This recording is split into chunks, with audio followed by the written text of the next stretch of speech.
Okay, so hey guys, welcome back to another Access Institute video, and it's a pleasure to be joined again by Izzy Asif. Izzy, first DAZN show now, and I suppose in general, how excited are you for the whole card and the whole show, and to now be with DAZN? Listen, I'm just glad we've got some fights on. At one point a week, I'm thinking, are we going to scrap this show? We're here, we've got 11 fights on, we're happy, we've got the title fights on, yeah, I'm excited, and our DAZN debut, so yeah, buzzing for it. Was it a little bit frustrating at points with the amount of fighters putting out? I mean, I spoke to Tori and she said 7 fighters didn't want to fight with her, and so, you know, there's seemingly been quite a few pullouts. Yeah, 7. In total, I think we had about 7 pullouts in some way, whether it's medical issues, injury issues, last minute, you know, whatever it was. We had 7 in total, yeah. But listen, that's why you get a matchmaking team. That's why you employ your team to deliver on your thing, and that's what they've done. And did I stress about it? Yeah, to a certain degree, but listen, what can you do? So certain things are out of your control and you can't do anything about it, so we're just one of them things. I definitely think that's something that separates GBM from smaller hall shows, because I've often seen smaller hall shows have fighters have a big card and then all of a sudden they all pull out and there's like 3 fights and it goes the card like that. But for you, you've been able to keep it on and keep it sustained and also have some quality talent come through late as well. Yeah, it's a testament and credit to our team to deliver with so many kind of adversity in the week, to deliver in shows like this is a credit to them and testament to them. But yeah, listen, you've got to be prepared for anything in boxing. It won't be the first time, it won't be the last time. And I'm not the only promoter who deals with this adversity and tribulations on fight week. It's just the business we're in. You know, we're in the fight game, we're in the entertainment business. There's a lot of emotions around, and things happen, and injuries happen, and it's boxing. It's you know, you've seen big fights in the past whether for like the Eubank Ben fight, what got called off night before for whatever reason. It happens in boxing, and I just got to take it and accept it. That's what I signed up for. That's what's in the job description. So be it. Let it happen. We're here. That's the main thing. That's all that matters. And of course, first DAZN show. I suppose, if I'm allowed to ask, when did the talks start between you and DAZN? It's been last couple of months. They've been interested. There's been other interest from other broadcasters as well, but we feel like DAZN have got the same kind of vision as us. They want to spread it all over the world. They are all over the world. They're a massive platform. They've got that investment for boxing. They want to push boxing, and it's exciting. And they're great to work with, and all. They really have. They've been good to work with. They've collaborated our stuff. They're pushing our brand, and that's what I feel like it's the best platform we can have, and it's pushing it all the time. So yeah, it's a massive opportunity for us. And also for the fighters as well. I spoke to Danny and he was saying that some of his fans were seeing this bill up against, you know, with the Jake Paul one as well, and being compared next to him and things like that. And I suppose, is this just going to give more exposure to these fighters as well? Of course, it's a massive opportunity for these fighters. Yeah, us as a promotion outfit, but for them to go and steal the show, go and showcase the world how good you are. And that's what platform like DAZN does. Go out there, there's people all over the world watching. Show them how good Danny Quartermain is. Show them how good Now Berry is. Show them how good Kieran Malloy, Tina Bradley, River Wilson is. Go out there and go and showcase. And that's what platforms like this. And what it does with fighters is it ups the levels. You see fighters now want to showcase another level to it, and that's what you're going to see as well. I think Saturday night is going to be a night where people are going to really want to impress. And up against European opponents, both the main card fighters, and does that always add a little bit of maybe a bit of an unknown entity type element, and is that going to always just make fights more entertaining as well? Yeah, listen, the thing with this one is Danny Quartermain's opponent, James, has just got a phone call on Monday to come. He's got nothing to lose. He was sat in Romania, just having a nice week. We're going to relax. All of a sudden, he's getting paid a bucket load of money, and he's got 2 titles. He's got nothing to lose. The pressure's on Danny Quartermain. He's sold a lot of tickets. He's on the home turf. He's got the belts on. He's on DAZN.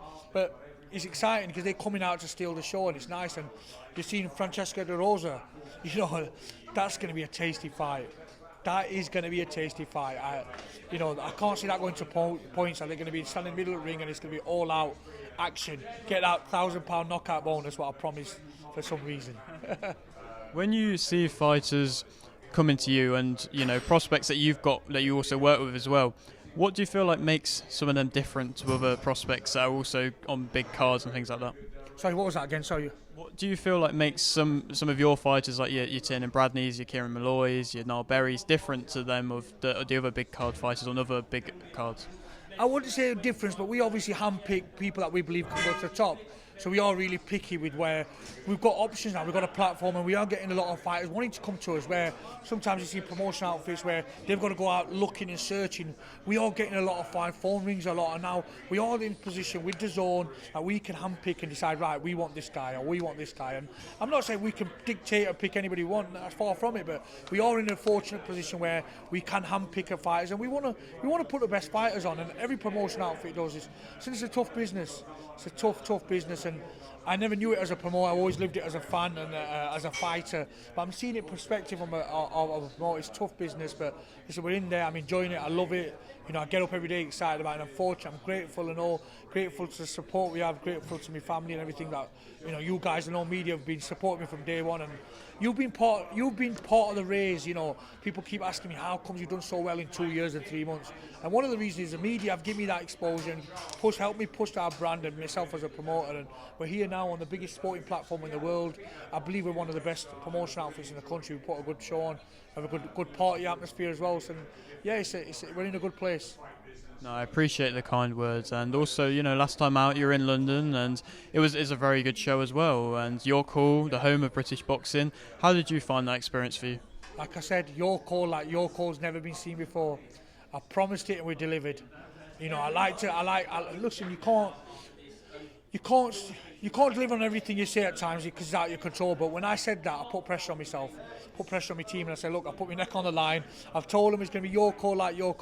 That were an unbelievable night, memorable night for many reasons, especially going to the capital and the home of boxing. Such a historic, memorable kind of night for us, and it's such an iconic venue and all.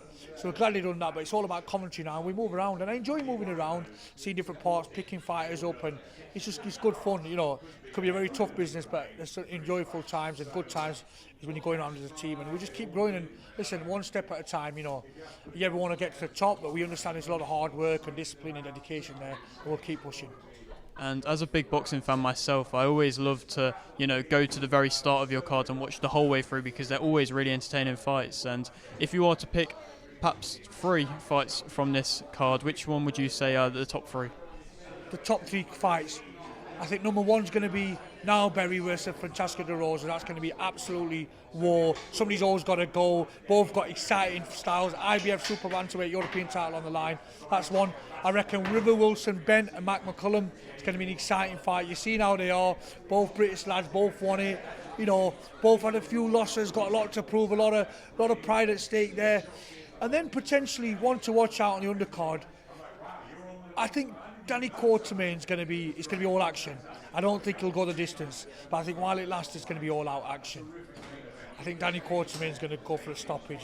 He's saying he's going to box and get on the points, but he's going to try that. So yeah, it's a quality top. But then I'm excited for the Kieran Malloy and Tina Bradley and some of the undercards and all. Great opportunity for these guys. Tori Willits. She only got a call a week ago. We've got guys on who only got a call on Wednesday. Got nothing to lose.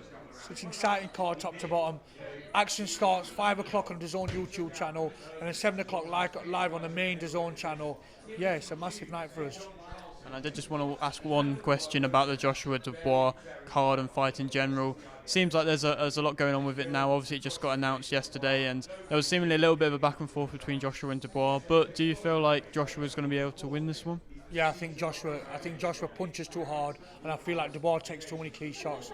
I think you've seen against Hergovich where, Dubois got through it and he showed a lot of skill set, heart, resilience and chin, but he took a lot of shots. I feel like if he takes them shots, I don't think he'll be able to resist it, and I think AJ will get the job done early, within 4 rounds. Excellent, Izzy. Always a pleasure. Thank you very much. Thank you very much. Cheers. I appreciate it, man. Yeah.